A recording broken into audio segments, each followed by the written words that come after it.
और वही बच्ची अमायरा की मौत से जुड़ा हुआ मामला है। इस को लेकर के नीरजा मोदी स्कूल अभी तक शांत है। स्कूल की शांति पर अब कई सवाल उठ रहे हैं। मामले में अभी तक पुलिस के हाथ खाली हैं और आखिर स्कूल क्यों नहीं अपना रुख साफ कर रहा है, अपना पक्ष क्यों नहीं क्लियर कर रहा है। पुलिस और शिक्षा विभाग इस मामले की जांच कर रहा है। परिवार ने प्रस्तावित कैंडल मार्च को स्थगित कर दिया है और 12 नवंबर को दरअसल कैंडल मार्च होना था।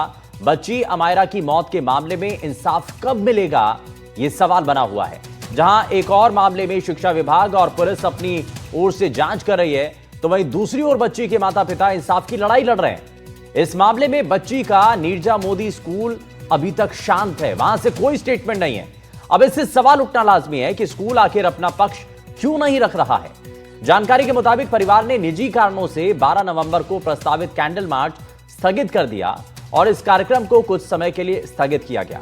जल्द ही अगली तारीख का ऐलान भी किया जाएगा और कैंडल मार्च भी निकाला जाएगा, क्योंकि परिवार जो है वो लगातार बच्ची के इस मामले को लेकर के इंसाफ की मांग कर रहे हैं और अमायरा को इंसाफ कब मिलेगा, ये बार बार सवाल भी पूछा जा रहा है। आखिर स्कूल पर कार्रवाई क्यों नहीं हो रही है, सबूत मिटाने वालों पर कार्रवाई क्यों नहीं, आखिर सबूत मिटाने के पीछे की मंशा क्या थी। बच्ची की मौत के बाद पुलिस आखिर चुप क्यों है, बच्चे की मौत के बाद जो कार्रवाई होनी चाहिए थी क्या वो हो पा रही है। इंसाफ में देरी के सवाल उठ रहे हैं। क्या किसी को बचाया जा रहा है, यह भी सवाल है। और सवाल यह भी कि अगर स्कूल निर्दोष है तो सबूत फिर मिटाए क्यों गए, और सबूत मिटाने के पीछे की आखिर मंशा क्या रही।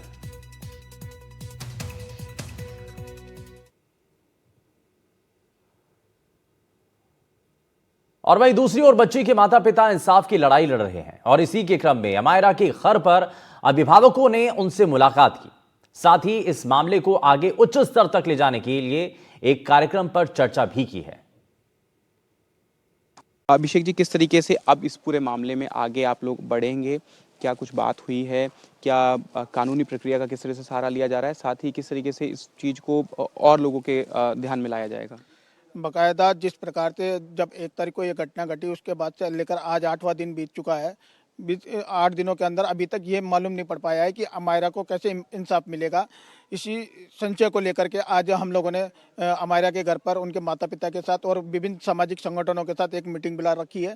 इस मीटिंग के अंदर अभी चर्चा चल रही है और इस जो अमायरा को न्याय दिलाने की जो ये यात्रा हमने शुरू की है, इसको एक बड़े स्तर पर ले जाने का हम कोशिश कर रहे हैं। बाकायदा हमने एक प्लानिंग की है कि एक बड़ा विशाल स्तर पर कैंडल मार्च हो या एक धरना हो या मुख्यमंत्री के नाम ज्ञापन देने का कार्यक्रम हो। ये इस तरह के कार्यक्रम हम लोग तय कर रहे हैं, क्योंकि हम नहीं चाहते कि देश के अंदर या प्रदेश के अंदर कोई दूसरी अमायरा फिर से तैयार हो। इस तरह की घटना हम सभी को देखने को मिले। इन चीज़ों को रोकने के लिए हमें कड़े से कड़े कदम उठाने पड़ेंगे और साथ ही जिस प्रकार से स्कूल प्रशासन ने जो गैर जिम्मेदाराना व्यवहार अभी तक दर्शाया है वो पूरी तरह से सवालों के घेरे में है। और जिस प्रकार से जांच चल रही है, क्योंकि ये पहले दिन ही क्लियर हो गया था कि बच्ची ने आत्महत्या की है और आत्महत्या की है तो वो भी केवल स्कूल प्रशासन की लापरवाही के कारण की है। तो देखिए, लगातार जो संघर्ष है वो जारी है और इस घटना को केवल एक इंसिडेंट की तरह नहीं देखा जाना चाहिए।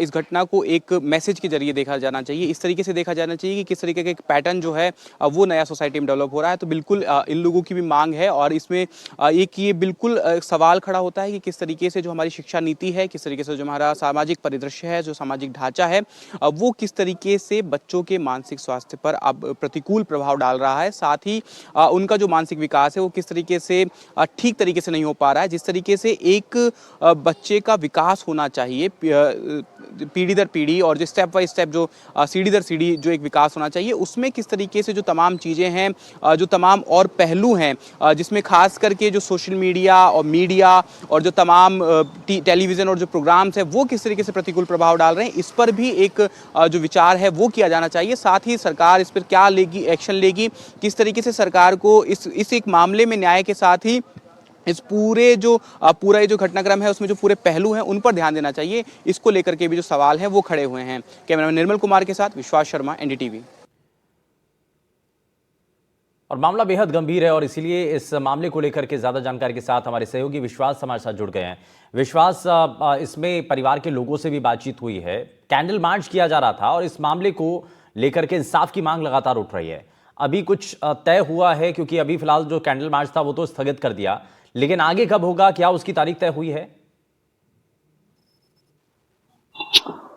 जी देखिए, अभी उसकी तारीख तो तय नहीं हो पाई है क्योंकि आप समझिए इस बात को कि इकलौती बच्ची थी उनके अपने माता-पिता की और अब वह नहीं रही है। जिस माता-पिता ने अपनी बच्ची को खो दिया, उनकी मानसिक स्थिति किस तरह से होगी, किस तरीके से उनका इमोशनल एक पूरा उनके घर में माहौल होगा। तो इस वजह से जो लगातार ये जो असेंबली मार्च है, इसको स्थगित कर दिया गया है क्योंकि वे इतने सदमे में हैं और इस हालत में नहीं है कि सीधे तौर पर किसी को फेस कर पाएँ, सीधे तौर पर इस तरह की किसी पब्लिक गैदरिंग में हिस्सा ले पाएँ, जब हमारी बिल्कुल पूरा ऐसी वहाँ पर मार्मिक जी। माहौल था। साथ ही यहाँ पर लगातार जो स्कूल है साथ ही यहाँ पर जो लगातार स्कूल है, वो सवालों से बचता हुआ नज़र आ रहा है। हमने कोशिश की लगातार उनके प्यारों से संपर्क करने की कोशिश जो है हम वो लगातार कर रहे हैं, मगर वो अपना कोई स्टेटमेंट नहीं दे रहा है। तो बिल्कुल ये गैर ज़िम्मेदाराना एक हरकत है कि आपने किस तरीके से पहले जो बुलिंग की जो कंप्लेंट्स मिल रही थी, उन पर आपने सेंसिटिवली एक्ट नहीं किया। अगर आप समय रहते उन पे संवेदनशीलता से एक्शन लेते, तो शायद वह बच्ची ऐसा कदम नहीं उठाती। स्कूल का माहौल ठीक रहता, लेकिन उसके बाद जब ऐसा कदम उठा लिया गया, उसके बाद भी आप अपनी गलती को स्वीकार नहीं कर रहे हैं और साथ ही गलती को मान नहीं रहे हैं। उसके लिए कोई कंडोलेंस नहीं दिया गया, कोई ऑफिशियल स्टेटमेंट स्कूल की ओर से जारी नहीं किया गया है। क्या जो अन्य टीचर थे उस पूरे मामले में, जो उसकी क्लास टीचर थी, जो अन्य टीचर थे, इंग्लिश क्लास का टीचर हो, जो और भी टीचर थे, उन पर क्या कोई कार्रवाई हुई, क्या किसी तरीके से उनसे कोई बातचीत की है? स्कूल प्रशासन बिल्कुल इस मामले में सामने आने को तैयार नहीं है और ये बहुत ही एक गैर जिम्मेदाराना और गलत रवैया है कि इस तरीके से स्कूल प्रशासन अपने जवाबों से बच रहा है, अपनी जवाबदेही से बच रहा है और जिम्मेदारी से बच रहा है। लगातार यही सवाल हम खड़े करते आ रहे हैं कि किस तरीके से जो पूरा मामला है ये सामने आया है। और एक और बात इस पे कि मैं बताना चाहूंगा कि जिस तरीके से पुलिस जो लगातार जांच कर रही है, पुलिस ने भी कल हमारे साथी दीपक ने उनसे बात की तो उन्होंने बताया कि चूंकि छोटे बच्चों से जुड़ा हुआ ये पूरा मामला है और जिस तरीके से जब शुरुआत में ये बात सामने आई थी कि स्कूल कोऑपरेट नहीं कर रहा था, साथ ही वहां पर जो खून अच्छा, के धब्बे इसमें थे, इसमें एक जो कई चीजें निशान हैं थे वहां पर विश्वास, मौके। वो तो दीपक ने बात की थी, लेकिन इसमें एक और चीज है कि भाई जो वहां पर सबूत मिटाए गए थे उसके पीछे, क्योंकि उनसे भी जब बातचीत हुई थी तो उन्होंने कहा था कि भाई उसके पीछे की मंशा पहले साफ हो कि आखिर कारण क्या था, क्यों आखिर उन्होंने सबूत मिटाए थे, क्या कोई स्ट्रैटेजी थी उसके तहत मिटाया या वैसे ही सफाई के लिए उन्होंने मिटा दिए। लेकिन इतना बड़ा क्राइम सीन होता है और वहां से सभी चीजों को हटा दिया जाता है, तो ये तो सवाल उठता है इसको लेकर के अभी कुछ साफ हो रहा है? जी बिल्कुल, देखिए शुभेंदु, ये जो अगर एविडेंस टैंपरिंग का जो पूरा मामला है, ये आपराधिक मामला है और इसमें आपराधिक मुकदमा भी दर्ज हो सकता है इस पूरे मामले में।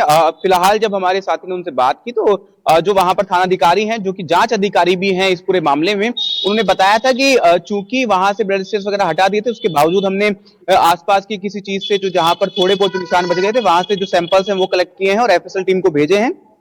साथ ही उन्होंने ये भी बताया कि जिस सफाई कर्मी ने ये काम किया था उससे पूछताछ लंबी की गई है, उससे उसकी पूछताछ से ये तय किया जा रहा अभी बचा हुआ है, अभी ये तय किया जाना है कि वह जो व्यक्ति था उसने जो सफाई वहां पर की वो क्या किसी आपराधिक सोच के साथ में या किसी के एविडेंस दबाव में आकर के उसने काम किया था, ये बहुत सारे सवाल हैं जिनका जवाब अभी आना बाकी है। खैर, बहुत शुक्रिया विश्वास, बहुत शुक्रिया इस पर जानकारी देने के लिए। और इस बीच उदयपुर से एक बड़ी खबर मिल रही है जहां अतिक्रमण के खिलाफ कार्रवाई से जुड़ा मामला है।